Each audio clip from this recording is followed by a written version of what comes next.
We want to turn to how Canada is responding to President Trump and those first rounds of tariffs. They have implemented their own 25% tariff on vehicles imported from the U.S. that do not comply with the U.S.-Mexico-Canada trade deal.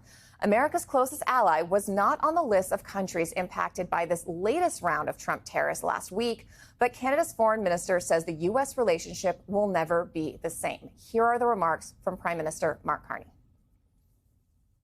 We are facing the most significant crisis of our lifetimes because of President Trump's unjustified tariffs and his threats to our sovereignty. I tried to channel some of that when I spoke to him last week. And I said I and we will reject any attempt to weaken Canada. In this trade war, just like in hockey and in soccer, we will win. All right, joining us now is Martina Steves-Grudnev, Canada Bureau Chief for the New York Times. Of course, dragging out the soccer and hockey analogies there seem very appropriate. But I want to ask you, did Canada catch a bit of a break partially as a result of Carney and Premier Doug Ford's outreach efforts to the Trump administration?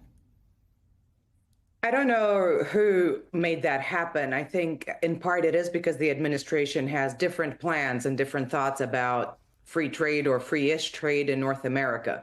But it is being framed here as a small victory in a really bad scenario where Canada is already hurting. So there's really no space for triumphalism, even though we are in the middle of a general election campaign. We have elections on April 28th, and certainly Mark Carney would love to claim this as a big success, but he's being cautious. And the reason is there's still a lot of pain on Canada already. It's been interesting to see Canadians that we all know and love get really riled up about this. I mean, I saw videos on TikTok of people scratching out Americano on coffee shop boards and replacing it with something more Canadian. I'm wondering, first of all, what you're hearing from average people. You have Carney and others saying this relationship could be irreparably damaged. Do you think that's accurate? Do you think Canadians are going to look at Americans differently going forward? And then I also want to ask you if you think the upcoming the upcoming Canadian election, which you just mentioned, had any impact on why Canada didn't get its own new round of tariffs this last time.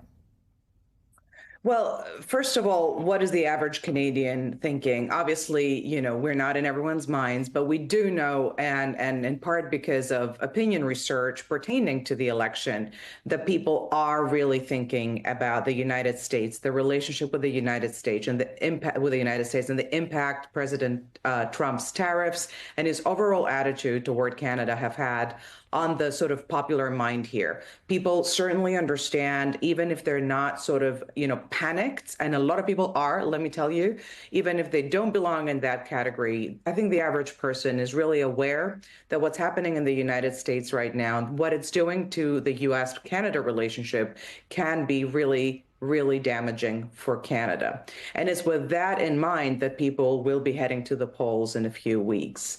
Now, with regards to whether the Canadian election impacted the U.S. attitude, can't really speak to that. It's really hard to really kind of tell apart what is driving President Trump's decision at this moment.